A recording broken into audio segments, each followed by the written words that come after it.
All right, I'm Jean Arias, and I did my research over clovers and bacteria. So something that I would like to note is that according to the World Health Organization, it is shown that 6 out of 32 antibacterial properties have been shown as innovative to actual clinical development advances. And with these, they even quote that a lack of access to quality antimicrobials remains a major issue, and that antibiotic shortages are affecting countries of all levels of development, and especially in healthcare systems. So how did I get here? So at first, I knew that I wanted to go in the medical field. With this, I followed a fellow researcher who also did their development on kudzu, which led me to the legume family, which from there I decided to do alfalfa and black-eyed peas. Since they're available in stores, very readily available, I thought that they'd be a good alternative. Turns out that with a little bit of research, they were a little bit hard to find the right data and to actually utilize and for my own research. So I decided to skip that. But then I had an epiphany. I realized that there were clovers right outside of everyone's doors and in everyone's backyards. And what can that be? Other than the Trifolium Repens L, which is also known as the white clover. These are native to Asia and also Europe, and now they are now common in everyone's yards now. So some agricultural specific information is that they are beneficial to the environment, where they bring back nutrients, especially nitrogen, back into the ground, versus while other crops pull it from the ground. So this is a good way to restore balance into the ecosystems that they're in. It's also been shown that its flexibility for forage management is also very well, because its ability to develop leaves from the stolons, also known as the runners within the ground, and allows to retain a high nutritive value within as it matures. Specific to the medical field, as I mentioned earlier, since it's part of the legume family, they probably have, I assume that they have isoflavones and antibacterial and antimicrobial activity that commonly are shown throughout with legumes. So this leads me to my research question. Can the Trifolium repens be used as an antibacterial agent against Escherichia coli and Staphylococcus epidermidis? So my hypothesis with this is that if the legume family members possess an antibacterial property, then the Trifolium repens should also possess antibacterial properties as the rest of the family does. My cornerstone article that I used was the red clover antibacterial and modulation of apoptosis and increased antioxidant and anti-inflammatory related pathways. This was a specific research done that was very similar to my research, except that this was done with the red clover instead of the white clover. So it led me as a very easy way to follow through and to just be able to take a step-by-step basis of something that has been done and proven before and apply it to something new. So with this, some special materials that I needed that you wouldn't just find in your run-of-the-mill laboratory would be gram-positive and gram-negative bacteria, an incubator, petri dishes, cell spreaders, and cotton discs. These will all be used for my disc diffusion, which I will get to later. And as for my second part of this, which would be my soxhlet extraction, I would need a soxhlet apparatus, my dichloromethane, ethanol, methanol, and a vent hood, which will all be explained later as well. The bacterial, I'll be pertaining to bacteria, the gram-negative, these properties have a thin peptoglycan cell wall, and you can see here that it's on the middle here, the inner membrane, and it's surrounded by an outer membrane containing a lipopolysaccharide, also known as LPSs, which you can see on the outside wall here. So this provides structural integrity to the permeability of the barrier and to protect the bacteria as a whole. And the difference between the positive bacteria is that it lacks a lipopolysaccharide, as you can see right here. There's a lack of one, where there's much more peptoglycan versus the lipopolysaccharides. So this is much thicker than the peptidoglycan in the gram-negative cell wall. And it provides a rigidity to the cell wall, and you can see the difference of these two here. As you can see, that lack of lipopolysaccharides for here, but a much larger inner membrane of the peptoglycan on the gram-positive. So as for my gram-negative, I'll be using Escherichia coli, and for my gram-positive, I'll be using Staphylococcus epidermidis. So the reasons why these are important is the National Library of Medicine also states that knowing whether bacteria is gram-positive or gram-negative can help your provider identify what type of infections they're working with and which antibiotics will be the most effective in eliminating the bacteria. So, to get to the actual data, I'll be using a disc diffusion and Liria agar broth method for my cultivation. So this is first started by melting Liria agar broth, and which is gathered from extracting from seaweed, and it is melted down from a boiling water vase of water, and it's spread across the petri dishes and poured. These are then allowed to cool, and bacteria are added and spreaded, kind of like something you may know. Moving on. They're stored in an incubator, not to be confused as a toaster oven, and around 34.1 degrees Celsius, because these are the ideal conditions for bacteria to grow in. The first batch, which is my starter batch, I used to start my cultivations because I did not have enough bacteria to start my full research with all 46 petri dishes. So I needed 4 petri dishes to actually start to have a kickstart. So these were placed for a day and allowed to cultivate. And then my second batch started after that. These petri dishes were added with another disc that were soaked in dichloromethane, methanol, ethanol, and the water extracts that I got from my sock-slit apparatuses. You can see here on the bottom, there's a diagram with A, B, and C with the spreading, the B with the disc, the small cotton disc that will be placed in a solution that will test whether or not there's an antibacterial properties, and C should be my results. So using my sock-slit apparatuses, actually known as sock-slit, but yes, it is still said sock-slit. This is a method used to condense solid substances into liquid substances. So it starts at the bottom of the mantle using my solvents, so ethanol, methanol, dichloromethane, and water. And this is then heated in the heating mantle, going up through a vapor path into a condenser, which cold water input is put in here and hot water output is put there, which condenses the gas molecules into a liquid form, which then fall down into the extraction path, where my Trifolium Repens will be put in a small filter paper through here, and this will fill up with my solution until it gets past here, and then a suction happens where it vacuums then all the way down here, and the whole cycle starts again. So the reason why I chose each of these specific chemicals are very specific. My water is going to be used as my kind of control, although it's still showing whether or not the Trifolium Repens itself has antibacterial properties. All of the other ones are meant to show the interaction between Trifolium Repens and already known antibacterial properties. So the methanol and ethanol have been shown effective against both gram-positive and negative bacteria, as shown by the CDC and also the NCBI.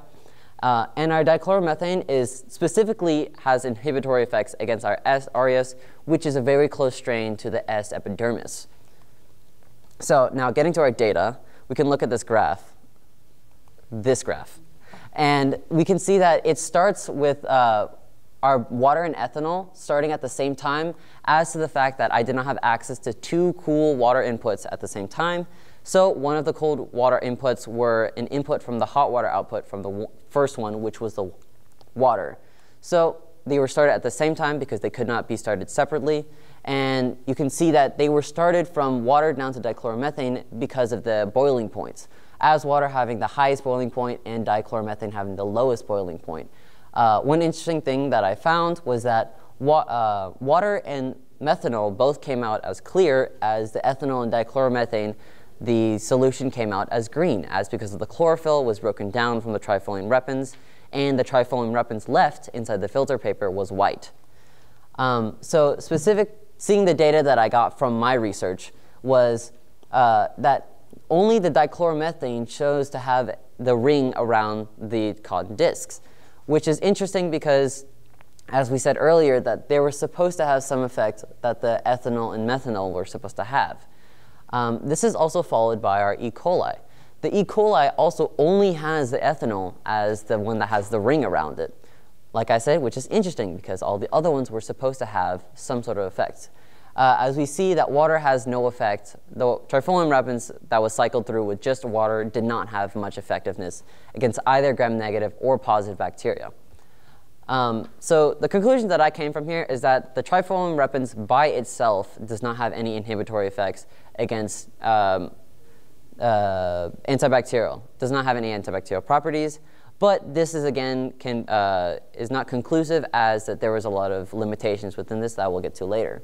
Some interesting unforeseen effects, though, as we saw earlier, was that the dichloromethane was only effective for the S. epidermidis, as we saw earlier with our ethanol and methanol supposedly having some sort of effects on the antibacterial properties, but didn't show, which tells me that there was an interaction that happened between them, between the week that I was not unable to watch it, that caused the bacteria to grow past the disc.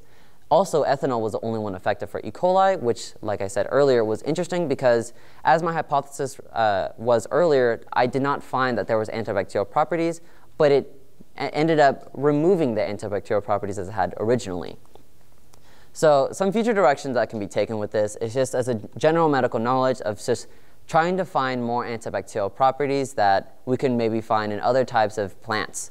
Specifically to the legume family, I added more information specifically to clovers. And I'm hoping that another researcher after me can choose another type of clover or even the same clover to repeat this test that I did, maybe with some minor adjustments or even the same test itself, to see if there was any other results that I may have done that I may have missed. So some limitations that I had that may have caused me to have inconclusive data was potential rust and cleanliness, which from the ring stands that were being used, there was some rust that may or may not have been gotten into the sock slit apparatus. So that may have been a potential reason why it may have not had the antibacterial properties. Cultivation timing was also a huge issue that I had, as there was a period of time in which I was unable to look at my bacteria for a whole week before I was able to look at it again. So for not being able to see it, there may have been some unforeseen things that may have happened during that period of time that I was unable to look at them and observe them that caused them to behave the way that it behaved then. And just its general overall timing was a huge limiter as well. My advisors that I'd like to thank were Ms. Crafton, Dr. Pennington, and Dr. Kent Klinger, as they allowed me to do this presentation, my research itself. And thank you for listening. Here are my sources.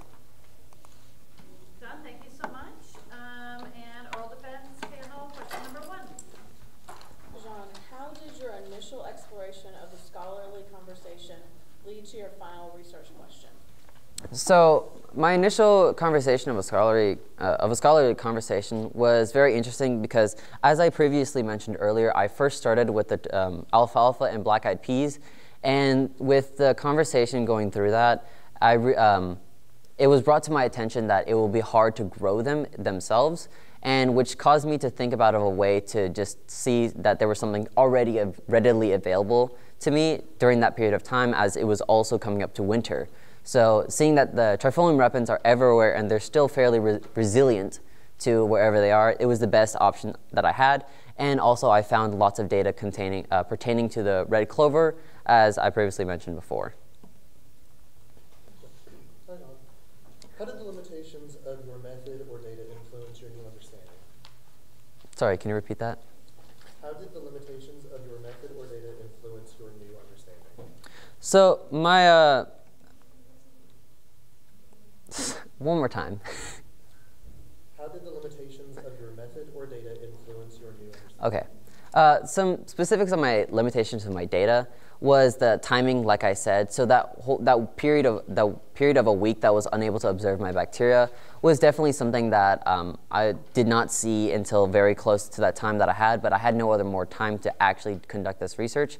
So it brought up some interesting things that happened and caused me to really think about why was there no antibacterial properties, as there should have been some antibacterial properties, as there have been shown to have antibacterial properties in isoflavones in other legumes. So trying to find what was happening between the interaction of my dichloromethane, ethanol, and methanol, of why they weren't having antibacterial effects, which I found very interesting. John, how did your expert advisor facilitate your deeper understanding of the research process? So I want to mention like Dr. Kent Klinger and Laura Crafton Sassmore, both of them, because they both gave me a huge like advancements in what I was able to do, as Ms. Crafton Sassmore was allowed me to actually incubate my bacteria and gave me advice on specifics to prepping the bacteria and prepping the cultivation, prepping the petri dishes. And for Kent Klinger, he was helped me with the assembly of the sock-slit apparatuses, as I was uneducated in that. And it was nice to have an expert in the field to be able to educate me and enlighten me in how I can execute my research properly and to have it done in a effective manner. All right, John, thank you so much.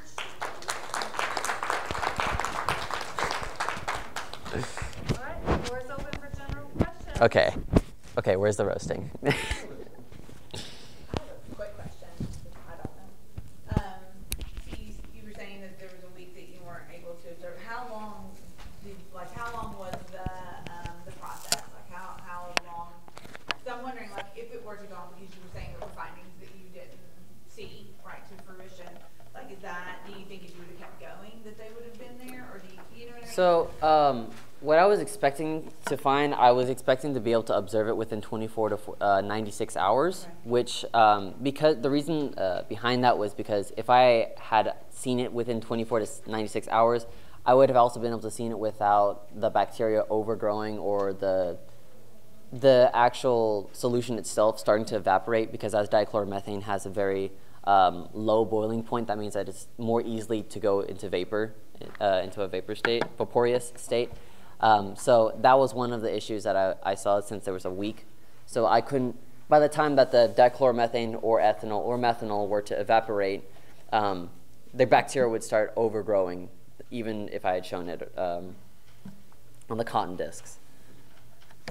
Chance? Isn't E. coli, isn't it the stuff like that causes like really big outbreaks and like the Epidermidis? And follow up, if yes, how do you like keep yourself from like not getting like E. coli? Just using PPE and careful procedures, like, well, should have been using PPE, but still using careful procedures and making sure you're washing your hands thoroughly in a medical way every single time, and using antibacterial soaps each time you handle with the bacteria.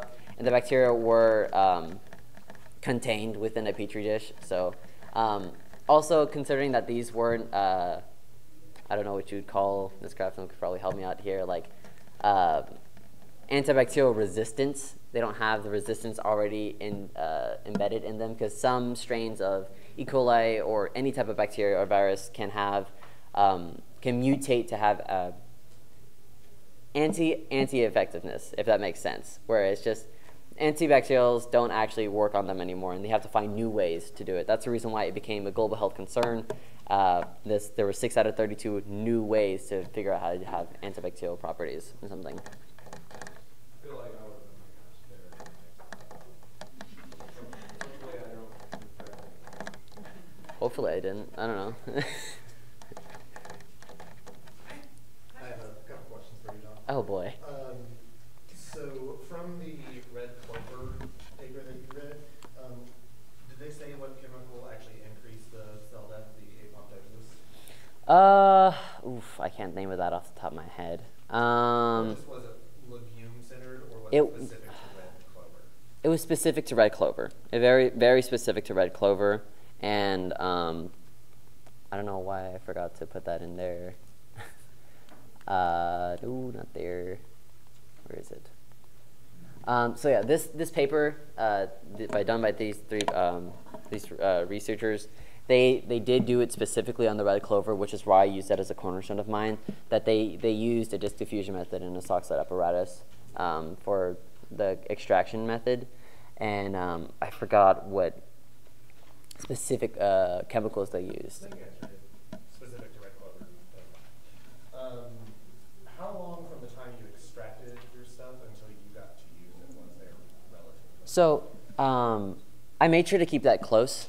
So by the time I extracted it, I think there was 3 days 2 or 3 days because I wanted it to be the next day that I'd gotten it, because I had spent 8 hours at Lipscomb for one school day to do all of my extractions, and then I was gonna hopefully the next day could come in, but by that time I was unable to, so I believe I had to wait a weekend to be able to come in to actually conduct my research. So I was around 3 days, I believe. And follow-up, did you keep that solution in the dark or was it exposed to light? So that the solution that I had was kept in the dark. It was kept in a cardboard box that Lipscomb gave me, Dr. Ken Cleaner gave me, and we kept it in a closed container, and it was in the dark the entire time. Didn't think about it. Very valid question. So how is this experience, how do you think it's going to inform your future in the medical profession? Just as a general, it was really eye-opening me, because also in the fact that I had to be diligent with what I was doing, and I realized that some things can't be left for last minute. And the fact that I was able to kind of do this entire thing was really a really enjoyable experience, because I was able to conduct something of my own for a year.